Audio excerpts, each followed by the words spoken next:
দাঁতে যদি ক্যাভিটি হয়, দাঁতে যদি যন্ত্রণা করে আর দাঁতের ভিতর যদি গর্ত হয়ে যায়, মাড়ি ফুলে যায় এবং রক্ত পড়ে, তাহলে কোনো ডাক্তারের কাছে যাওয়া লাগবে না। সেক্ষেত্রে কয়েকটা লবঙ্গ, লবণ আর ফিটকিরি দিয়ে ভালোভাবে পাটায় গুঁড়ো করে নিন। এরপর এই মিশ্রণটার সাথে সরিষার তেল মিশিয়ে টানা কয়েকদিন আপনার যে দাঁতে আক্রান্ত ওই দাঁতে লাগাবেন। দেখবেন আপনার দাঁতের পোকা ধরা, দাঁতের যন্ত্রণা, দাঁতের মাড়ি ফোলা এবং রক্ত পড়ার সমস্যা একদম ভালো হয়ে যাবে। এটি কিন্তু খুবই কার্যকরী টিপস। এটি কিন্তু কোনোভাবে খেয়ে ফেলা যাবে না, আর এটি কিন্তু শুধুমাত্র আক্রান্ত দাঁতে ব্যবহার করতে হবে, এজন্য সতর্কতার সাথে ব্যবহার করবেন। আপনাকে কেউ যদি কালো জাদু করে থাকে, নিজের জাদু নিজেই কাটিয়ে নিতে পারবেন। এর জন্য লাগবে 7টা বড়ই পাতা। রাতে 1 গ্লাস পানিতে ভিজে রাখবেন। সকালবেলা ফজরের নামাজ আদায় করে আস্তাগফিরুল্লাহ 3 বার, সূরা ফাতিহা 3 বার পাঠ করবেন।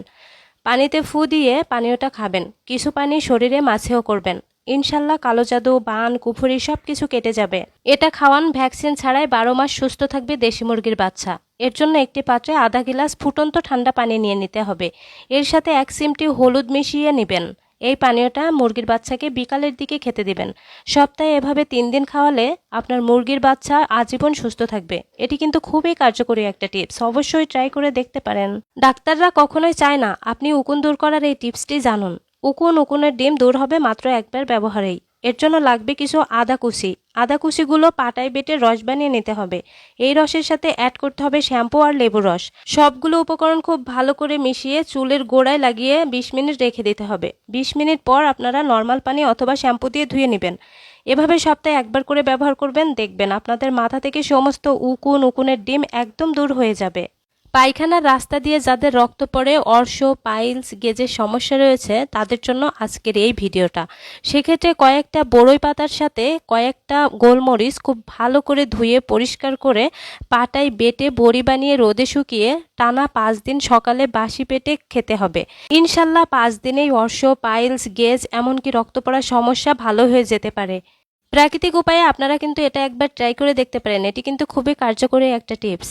কয়েল জ্বালানোর এই স্মার্ট টেকনিকটি আপনাকে জানতে হবে। অনেক সময় দেখা যায় ঘরে কয়েল ধরালে কয়েলের ছাইতে ঘর নোংরা হয়ে যায়। সেক্ষেত্রে আমরা যদি এই স্ট্যান্ডকে ভাঁজ করে এরকম একটা বক্সের ভিতরে লাগিয়ে কয়েলটা এভাবে ধরিয়ে দেই, তাহলে কিন্তু আর ঘর নোংরা হবে না। এটি কিন্তু খুবই কার্যকরী, অবশ্যই ট্রাই করে দেখবেন। হাতে কাটা ফুটলে কখনো সুই দিয়ে খোঁচাখুচি করবেন না, এতে ইনফেকশন হতে পারে। এজন্য কি করবেন, এরকম একটা কলমের ক্যাপ নিয়ে নেবেন। যেখানে কাটা ফুটেছে সেখানে রেখে জোরে চাপ দিয়ে ধরবেন। দেখবেন রক্ত চলাচল বন্ধ হয়ে এমনিতেই কাঁটাটা বেরিয়ে আসছে। এটি কিন্তু খুবই কার্যকরী। কেনা চাল মোমের তৈরি কেনা, তাই 1 মিনিটেই ঘরে বসে পরীক্ষা করে নিতে পারবেন।